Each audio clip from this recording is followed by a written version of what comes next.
Right, so welcome back to the channel. Now, on all of our previous videos, you'll see that we worked on the 370Z and all the rest. Now, I got rid of the 370Z for another car to work on. Pretty much completed the 370Z, if you can say that. There's not much more I could do. It was remount turbo, other than forging the engine, which was just, it's just not an option. It's just stupid money for no real gain. Obviously you could push it then to about 800-900 horsepower, but for the money, I just couldn't justify it. But we've bought another car, so I'll do a reveal now.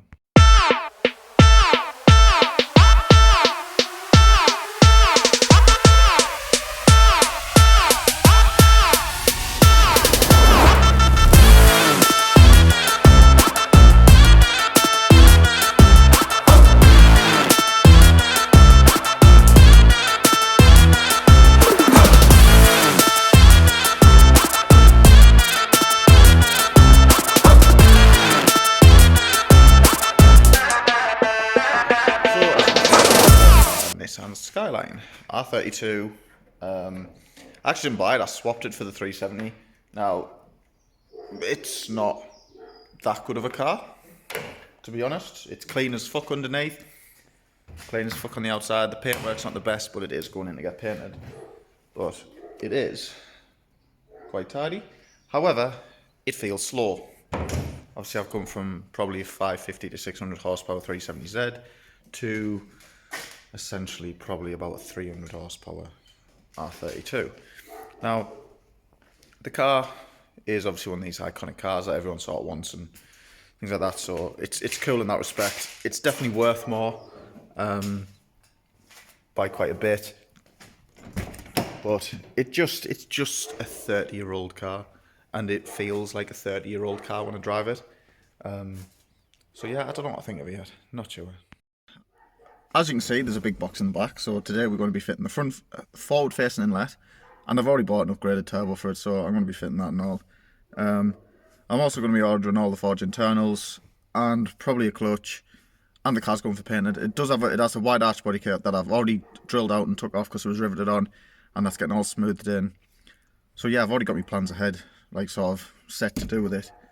But yeah, it's got Zilla bucket seats and it's just one of them things.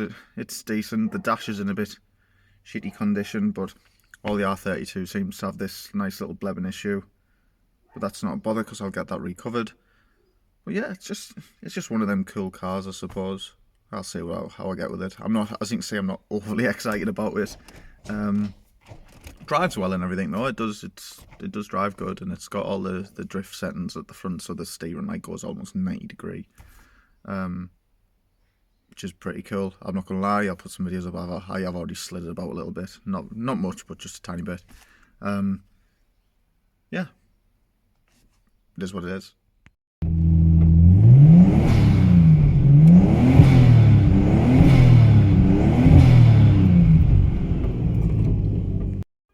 Right, so let's get into it. So what I'm going to be taking off is basically all this, that, the turbo's down there, so turbo's coming off, this inlet's coming off, get the front facing one on. I'm going to have to probably relocate that because I think that gets in the way. It just looks like a bit of a headache, but yeah, fuck it, got to be done. I should be really enthusiastic about working on this, but like I say, it's fucking clean. It's very, very clean, rust-wise. Like I say, I should be very, very excited, but I'm just very, very not. Sure, a lot of people who get hyped over shit like this will be very excited, but yeah, one of them things. Right, so first thing I'm doing is I'm going to be taking these boost pipes off and just sort of cleaving this area so I can get to the turbo. Just a few Jubilee clips, like literally. Whee, and you turn them. Oh fuck. It's quite hard to do with one hand, not holding it, but you get the picture. I'm not going to show you how to do this. If you can't undo a Jubilee clip, definitely shouldn't be working on your car. Definitely not, as I've just failed to undo that, but same sort of principle. Actually, that's a good point as well when I'm on about this. as you can see, these are Jubilee clips, right? Now, there's some fucking retarded guy on Facebook keeps on saying, "Oh, you've got to use boost clamps. You've got to this. You've got to that." I'm sorry, but this is literally made for a Skyline, and it come with Jubilee clips. Like, if the companies that are making these upgraded kits are selling them with Jubilee clips, there's a reason. Like, boost clamps are alright and that, but them T-bolt things are a bit shit. They rust and they snap off and they cause more problems, where at least these are reliable and don't come off and don't cause any problem. Like, yeah. I mean, the same guy's also selling his Civic that he said he was going to turbo, so, fuck it. I don't know why I listen to people on the internet. Alright, so we've got the sort of top pipe off. A few Jubilee clips. Yeah. You can sort of start to see the turbo a bit better. I'm just going to take this off, which looks like the recirc. From the blow-off recirc valve. I've never worked on a Skyline before. To be fair, this is the first one I've actually seen in person. But yeah, and it is only an RB20. It's not RB26 before, it's not GER. But I don't give a shit. Yeah. It just looks really, really fucking easy to work on, if I'm totally honest. Overhyped. Massively overhyped. Really overhyped. It just looks like a chore. Just looks like loads of Jubilee clips. And loads of bolts that look like they're probably tacked as shit. Oh well. I might get more excited the more I get done. Right, so now I've got pretty much everything off. I'm gonna get to the turbo, which is fucking tiny. But yeah, I'm gonna get to that. Yeah. Looks pretty fucking easy to get to. Not else really to say on the matter. Just looks easy to get to. 4 bolts, a couple of bolts on the exhaust side, depending on how nice and rusty they are. Should be able to get off. See what it's like. So what I want to do now is trying to get the downpipe off, but obviously whoever's put it on has got like bolts that are 15s, bolts that are 13s, and bolts that are 12.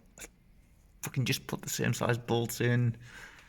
Nah, it actually is a bit of a pain.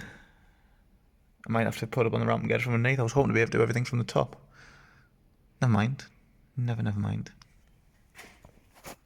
Right, so got the turbo off, and it was a bit of a twat. Now I'm just going to move all the hardware from this onto this one, and this one can go on. You can see.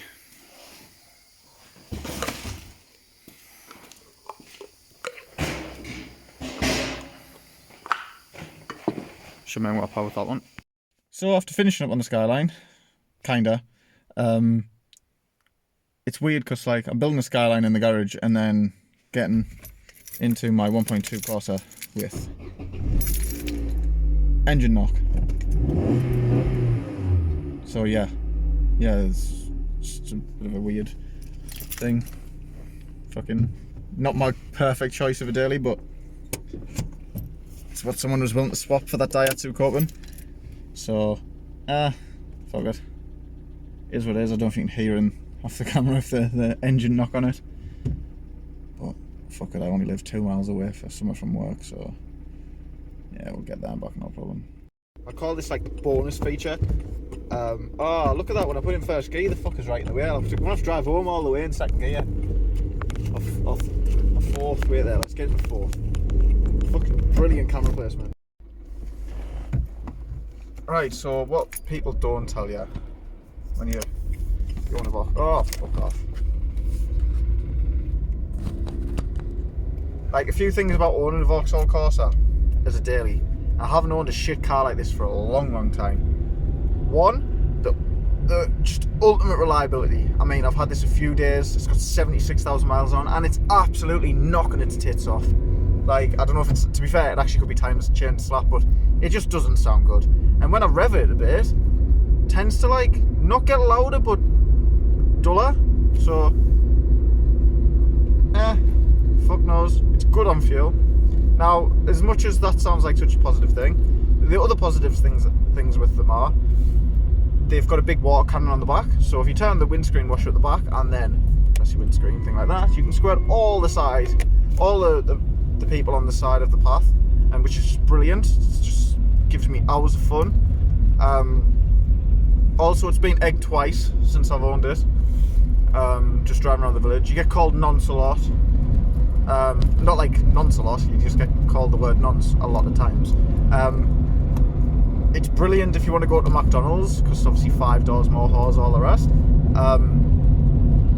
Yeah, it's just a cool car, and it's fucking ballistic. I mean, I'm on a 60 road now that goes up a bank, and as I'm going up this bank, it is slowly dropping to 50, 45. You're sort of leveling out at 45 from 60.